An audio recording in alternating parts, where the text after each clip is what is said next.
আমরা এরকম একটা নির্বাচন চাই, নির্বাচনের আগে আমাদের জাতির যেন মান উন্নত হয়। বাংলাদেশের সব শাসকেরাই কম বেশি স্বৈরাচারী ভূমিকায় অবতীর্ণ হয়েছে। আগামী নির্বাচন আর জনগণ বিতর্কিত নির্বাচন দেখতে চায় না, জনগণ তাদের পছন্দের প্রার্থীকে ভোট দিতে চায়। Free and fair election for nothing.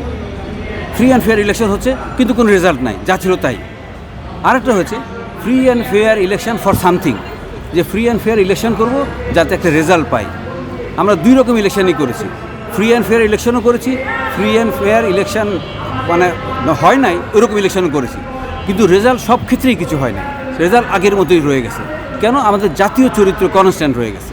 জাতীয় চরিত্র কনস্ট্যান্ট থাকলে কোনোদিনও কোনো কমিশন মানে কোনো নির্বাচনে আমাদের রেজাল্ট দিতে পারবে না। তো আমরা এরকম একটা নির্বাচন চাই, নির্বাচনের আগে আমাদের জাতির যেন মান উন্নত হয়। আমরা যেন তৃতীয় শ্রেণীর মানুষ না হয়ে প্রথম শ্রেণীর মানুষ হতে পারি, তাহলে আমাদের নির্বাচনের পরে প্রথম শ্রেণীর মানুষই ক্ষমতায় যাবে এবং তারা দেশকে এগিয়ে নিতে পারবে। সরকার যখন জাতীয় চরিত্র পরিবর্তনের জন্য প্রচেষ্টা নেবে, ওটা দেখা যাবে যে হ্যাঁ, এই কাজগুলোতে দেশের চরিত্র পরিবর্তন হচ্ছে। এই পরিবর্তন হওয়া দেখলে বুঝতে হবে যে না, সরকার ওই লাইনে আগাতে শুরু করেছে, এবং এই লাইনে আগাতে শুরু করলে এই সরকার যাকে নির্বাচন করবে, যখন নির্বাচন করবে, আমরা সঠিক একটা সরকার পাবো।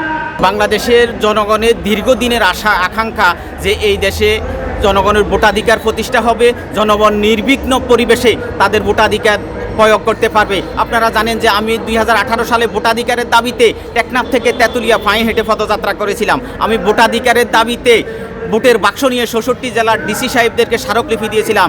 আমি ভোটাধিকারের দাবিতে মার্চ ফর ডেমোক্রেসি করে 67,000 গণস্বাক্ষর সংগ্রহ করেছিলাম। আমি একজন গণতান্ত্রিক মানুষ হিসেবে মনে করি এই দেশের জনগণের যদি সরকার প্রতিষ্ঠা করতে হয়, তাহলে জনগণের আশা আকাঙ্ক্ষা মতো এই দেশের সরকার প্রতিষ্ঠা হতে হবে। কিন্তু দুর্ভাগ্যের বিষয় হলো, স্বাধীনতার পর থেকেই এই দেশে যখনই যে দল রাষ্ট্র ক্ষমতা আসে, তারা তাদের আজ্ঞাবহ নির্বাচন কমিশন, আজ্ঞাবহ প্রশাসন লোক দিয়ে তারা নির্বাচন করে। সেই জন্য নির্বাচন বিতর্কিত হয়, জনগণ তাদের পছন্দের প্রার্থীকে ভোট দিতে পারে না।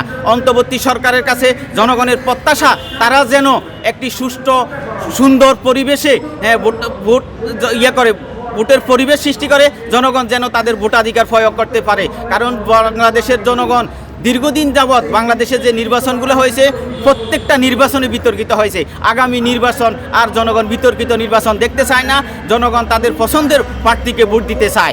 বাংলাদেশের এখন যে নতুন প্রজন্ম, নতুন প্রজন্মের আশা আকাঙ্ক্ষা হলো যে বাংলাদেশে যারাই ক্ষমতা আসবে তারা যেন গণতান্ত্রিক হয়, দুর্নীতিমুক্ত হয়, যে কোনো ফ্যাসিস্ট সরকার যেন বাংলাদেশের ভিতরে আর না আসে। কারণ অতীতের সবগুলো শাসকই কোনো না কোনোভাবে ফ্যাসিস্ট, অর্থাৎ কেউ নগ্ন স্বৈরাচারের ভূমিকা পালন করা হয়েছে, আর কেউ হয়তো মুখোশ পরা স্বৈরাচার। অর্থাৎ বাংলাদেশের সব শাসকেরাই কম বেশি স্বৈরাচারী ভূমিকায় অবতীর্ণ হয়েছে।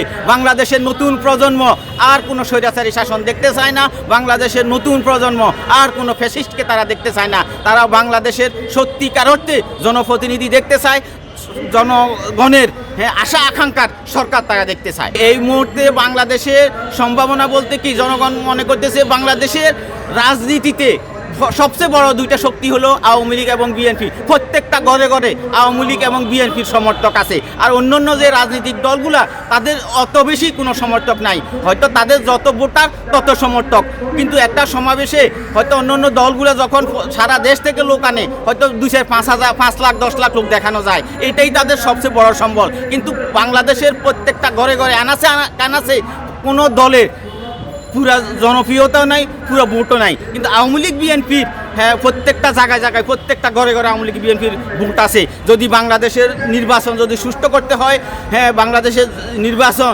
যদি গ্রহণযোগ্য করতে হয়, তাহলে অবশ্যই আওয়ামী লীগ বিএনপির কোনো বিকল্প নাই। আওয়ামী লীগ বিএনপির মাধ্যমে বাংলাদেশে যদি নির্বাচন হয়, তাহলে সেটা গ্রহণযোগ্য নির্বাচন হবে এবং জনগণের আশা আকাঙ্ক্ষার প্রতিফলন হবে।